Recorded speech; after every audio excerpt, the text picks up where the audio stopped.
Hola, ¿qué tal? Me da muchísimo gusto poder compartirte otro videíto. Aquí jugando un ratito, la verdad, con la cámara, tratando de hacer esta serie de videos y compartirles un poquito de lo que me toca vivir y de lo que estoy haciendo. Fíjense que una de las cosas que quisiera platicar ahorita en este momento, no intento hacer estos videos en forma de comparar qué es bueno, qué es malo, ¿no? Ah, es que aquí es mejor, allá es peor. No es mi intención crear este tipo de contenido en el que la gente piense que lo hago por decir que aquí está muy bien y que ahí está muy mal. La verdad es que en ambos países hay cosas muy buenas y cosas negativas, y también ahí en México pues hay cosas buenas y también hay cosas que podemos mejorar muchísimo, ¿no? Una de las cosas que más me llama la atención y que trato de promover con estos videos, pues es que la gente entienda que lo que ha enriquecido a México es hacer un sincretismo de culturas, ¿no? Nosotros somos un pueblo mestizo, no somos autóctonos, mal llamados indígenas, no lo somos. Mi apellido es Fuentes, entonces, pues ¿de dónde me saco yo que soy 100% indígena? Tampoco trato de promover el que volvamos a estar en taparrabos o ahí paseándonos en la calle. Estaría muy divertido, pero tampoco lo estoy promoviendo. Pero tampoco puedo estar en el otro extremo, que están diciendo que se deben de tirar monumentos a Cristóbal Colón o que los españoles nos deben disculpas, ni mucho menos, ¿no? La verdad es que el problema que creo firmemente que existe en México y que siempre lo promoví en mis conferencias era la identidad, que no sabemos todavía qué somos, si somos indígenas o si somos europeos, ¿no? Todavía no entendemos esa parte en el que somos un sincretismo, somos una combinación de ambas razas y que podemos ser herederos de muchísimas cosas si empezamos a ser conscientes de lo que realmente tenemos en nuestra cultura. Hay de verdad personas que me encuentro que están muy indignadas porque el penacho de Moctezuma está en Austria. Que lo devuelvan. Y yo les digo, bueno, mientras exista gente que le sigue diciendo penacho a un copili, pues merece estar allá y que esté exhibido y apreciado por otro tipo de ciudadanos, porque qué padre que allá veneren algo que pertenece a México. Entonces, ¿para qué lo quieres aquí? Que lo más probable es que ni siquiera termine en un museo mexicano, ¿no? Que termine en la casa de algún expresidente y nos pongan de todos modos una copia en el museo de antropología, y al final pues no pasó absolutamente nada, ¿no? Entonces creo yo que nos falta conocer todavía muchísimo de las culturas. Hay gente que me dice, es que los españoles llegaron y destruyeron todos los códices, y les digo, bueno, ¿y cuántos códices conoces tú? Porque dejaron algunos, pero ¿cuántos conoces tú? Dime uno que conozcas. A estas alturas a mí me sorprende encontrarme gente que yo le pregunto qué significa México y que no sabe qué significa México. No sabe esta parte de su lengua nativa, que es el náhuatl, y que de ahí proviene el nombre de este país, bueno, perdón, de México, en una palabra náhuatl que se pronuncia México, y que somos de los pocos países que conserva en su lengua natal, en su lengua nativa, el nombre de su país. Son muy poquitos países, ¿no? Muy reducido ese número de países que han podido conservar su nombre así. Casi todos pues, han ido cambiando dependiendo de la colonia que ha llegado. Hay muchísimas zonas arqueológicas. Le va a sorprender a muchos amigos que tengo ahora en Estados Unidos. Tengo amigos en Tijuana.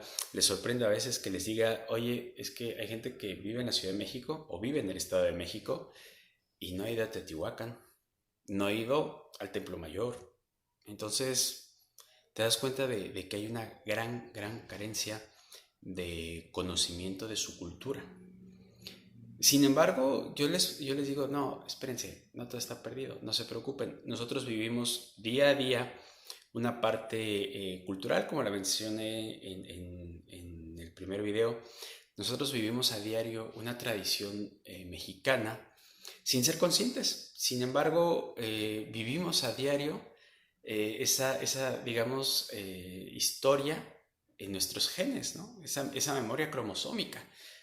Porque tú sigues actuando de la misma forma en la que actuaban los antiguos mexicanos. Por ejemplo, piensa en tu nombre y cuando tú vas en la calle y te encuentras una persona que tiene tu mismo nombre, por ejemplo yo que soy Luis Fernando, ni me encuentro con una persona que se llama Luis en la calle, me va a saludar y me va a decir, hola, tocayo. Tocayo es una palabra en náhuatl que muchas personas no sabían o no saben que significa el que lleva mi nombre. Eso significa en náhuatl, ¿no? El que lleva mi nombre. Y entonces, ¿por qué nosotros la sigamos usando tan cotidiano y sin saber qué significaba? Sin embargo, tú te encuentras a tu tocayo y, oye, ¿qué pasó, tocayo? ¿Cómo estás? Te das cuenta cómo vives tu mexicanidad, pero no eres consciente. A mí me llama mucho la atención. En 1985, mi papá, año con año, nos llevaba a Teotihuacán, a la Pirámide del Sol, a que recibiéramos la primavera, ¿no? Ya sabes, el 21 de marzo íbamos vestidos de blanco y nos trepábamos como changos en la Pirámide del Sol. Pero 1985, que es de la primerita que yo tengo recuerdo, estaba prácticamente vacía la Pirámide del Sol. Prácticamente vacía. Había menos de 100 personas. ¿Te lo puedes imaginar? O sea, un 21 de marzo para recibir el equinoccio de primavera y que estuviera prácticamente vacía la Pirámide del Sol. Nosotros hasta arriba, y recuerdo mucho en mi imagen, en las imágenes en mi cerebro, me acuerdo mucho de una señora que estaba sentada a un lado de nosotros, que tendió un mantelito, sacó unos sanguchitos y se estaba comiendo unos sándwiches con sus hijos en la punta de la pirámide.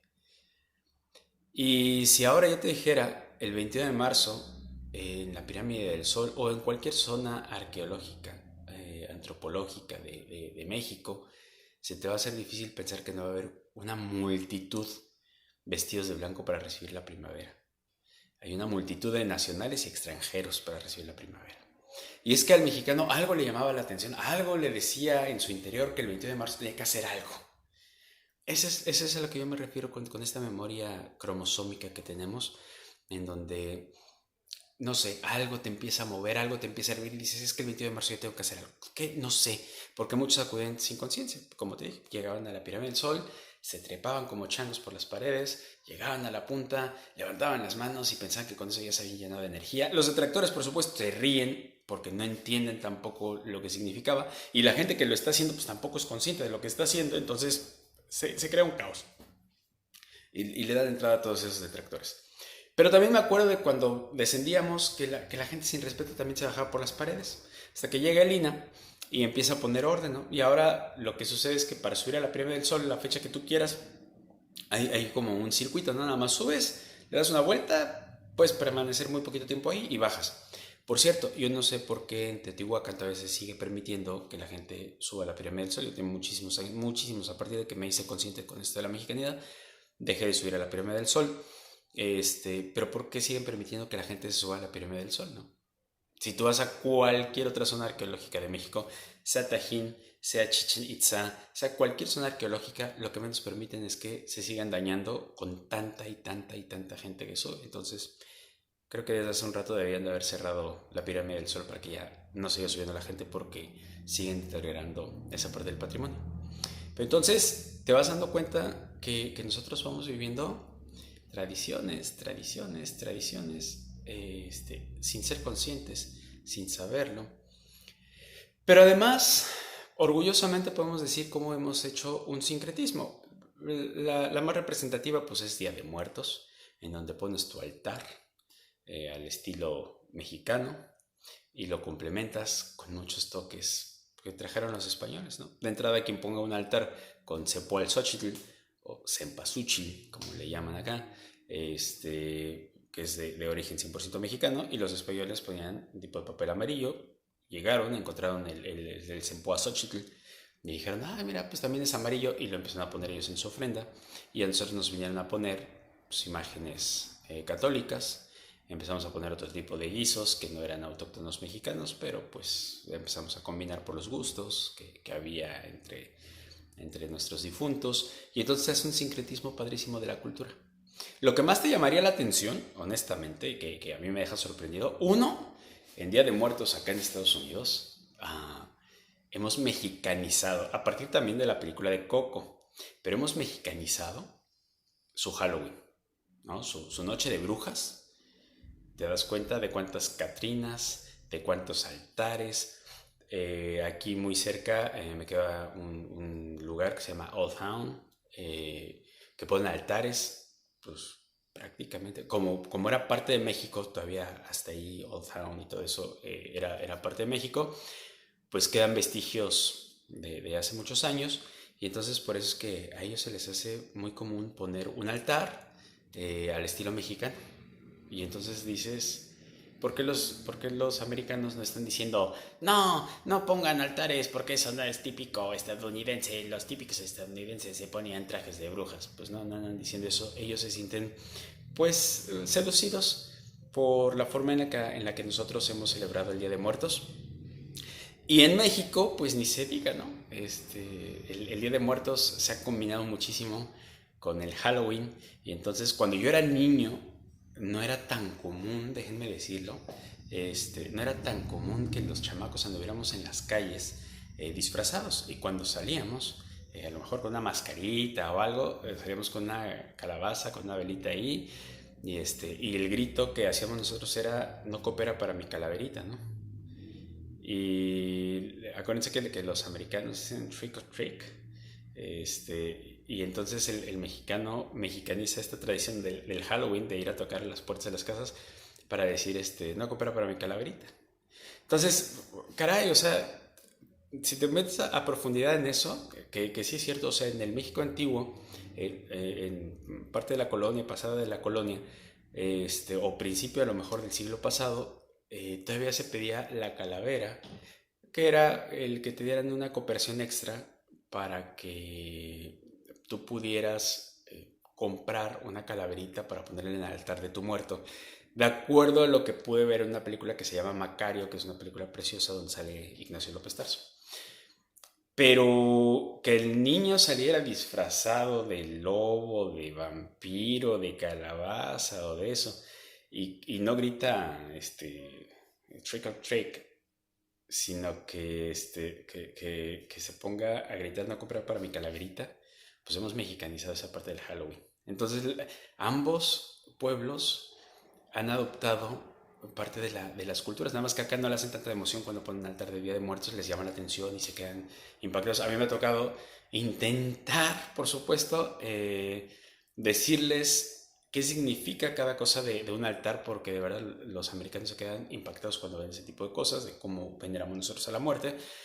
Y en cambio en México, aunque muchos lo han adoptado y lo han seguido haciendo y lo han mexicanizado tanto, todavía hay gente que se pone rañosa y, nah, el Halloween es mexicano. Pues sí, no, no es mexicano, pero pues, somos un sincretismo de culturas, ¿no? Y qué padre que puedan también ellos adoptar, o bueno, nuestros niños adoptar algo nuevo y si es para perdurar en una tradición, pues qué mejor, ¿no? Entonces, ahorita los ves a todos estos niñitos ya disfrazados de monstruos y y llegan a su casa y de todos modos, pues hay un altar para nuestros difuntos y dices, bueno, pues si esa es la condición para que sigan perdurando nuestras tradiciones y que se vayan enriqueciendo con muchas otras, pues bienvenido. Pero bueno, por hoy yo creo que los dejo descansar. Hay muchísimos temas, la verdad es que muchas gracias por los comentarios. Me gusta que me pongan, oye, también habla de esto y habla del otro, porque me han ido dando muchos temas. Ojalá pues tenga yo la oportunidad de ir compartiendo también todo ese tipo de temas con ustedes y que les siga siendo de interés, porque pues eso es lo importante, porque si nada más me ve mi papá, pues ya no es tan divertido. Pero bueno, les agradezco muchísimo y bueno, diviértanse, pásenla bien.